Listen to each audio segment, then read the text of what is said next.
Yeah, the reason for which we usually play is because we enjoy playing. We blow off steam, stress. There are many reasons why we like playing, and today we'd like to focus on the connection between playing and our development. We know that there is a connection between our inner development, both as kids and also as grown ups, and playing. So, what's the connection between the level of our inner development and deriving pleasure, joy from playing? We know that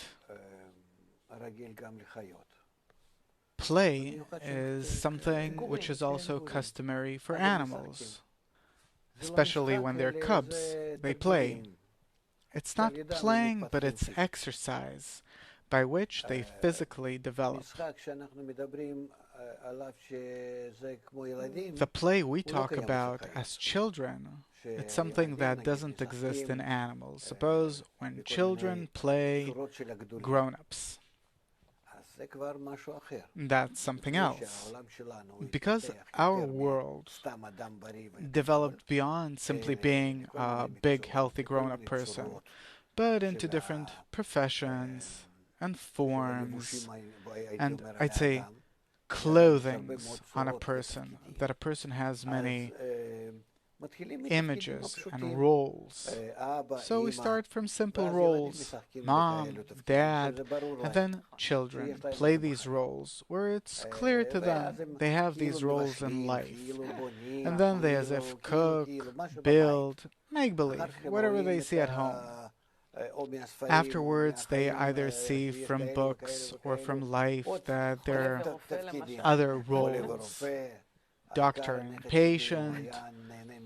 My grandchild, he dreamt about being a garbage truck driver.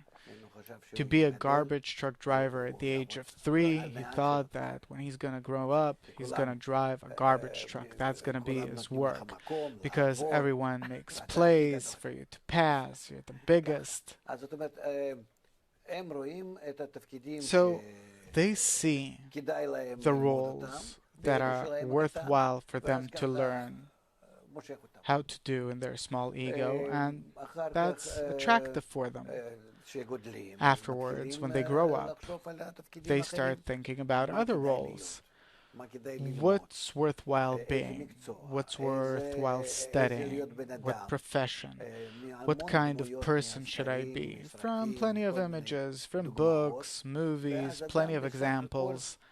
And then a person, all in all, he doesn't take on a certain character and acts it out, but there are many characters before him, and sometimes he dresses in this, sometimes in that, depending on where he is, and what character is it preferable to act out.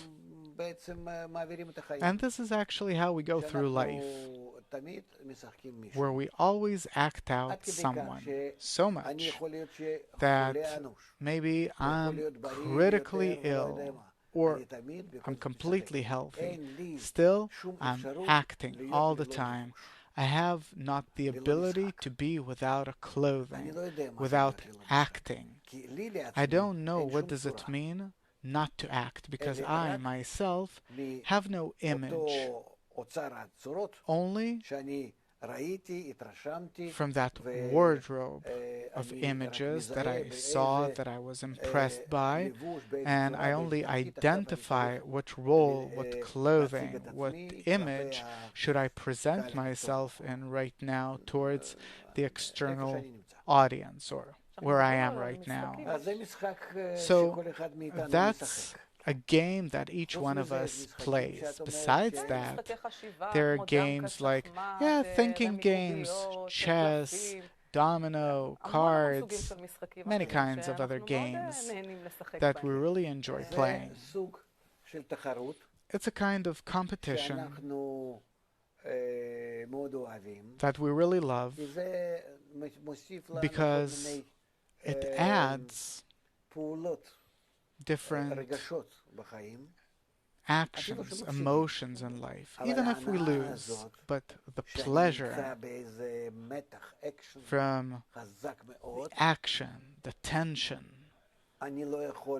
I can't simply achieve these things in life unless you're a mountain climber, you cross oceans. But with games, I can do that.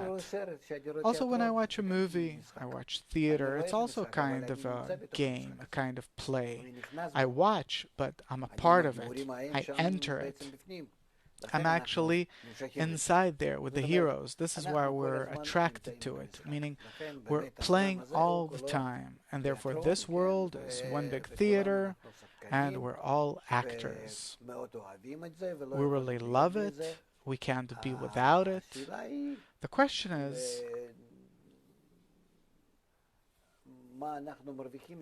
what do we get as a result of these games? So it depends on the kind of game I'm playing and the extent to which these games lead me to true achievements in life.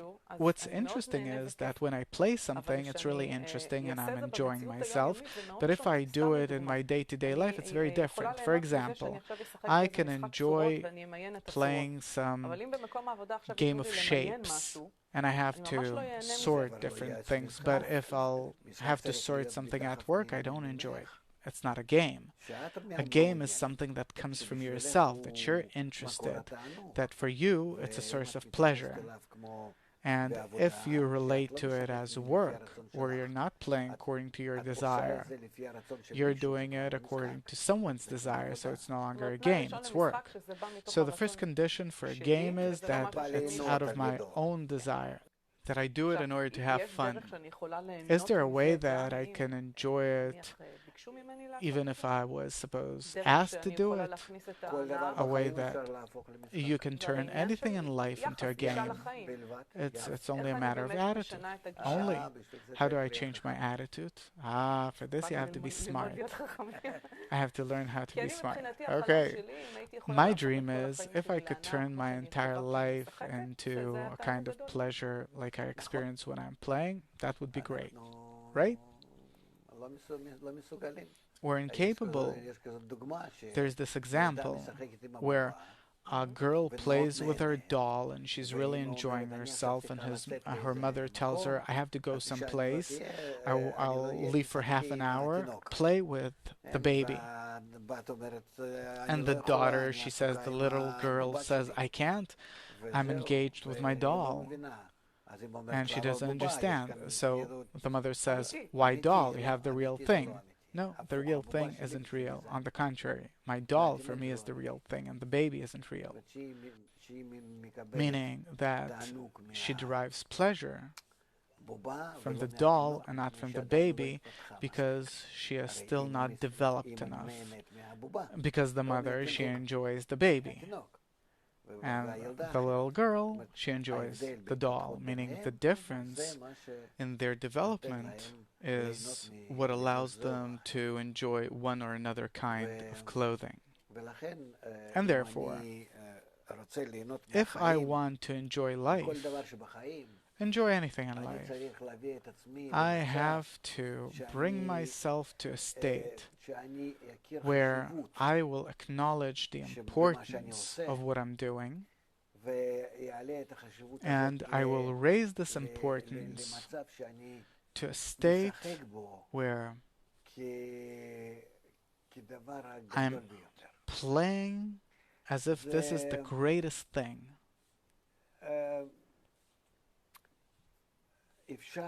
It's possible. There are even these different kinds of coaching. There are many workplaces where they invite special people that will give this special kind of incentive to the employees for them to relate to the work like a game that you're doing together, and if it's together then it's something else, and let's do it. There are also such workplaces where they compete on purpose, where it adds motivation, meaning play I'd say that it's the foundation of life because we have no other form but to either we act out different roles, imaginary roles, characters, or, like we said, we act out the role of the upper force that's controlling us. Actually, we'd all the time like to play something greater, more successful, more powerful, determining. Boys and also girls, and also in life.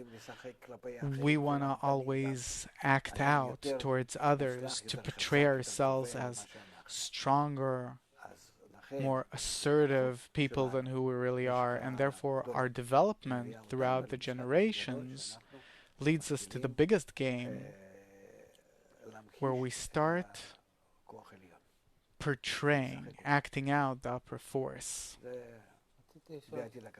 That's in the near future.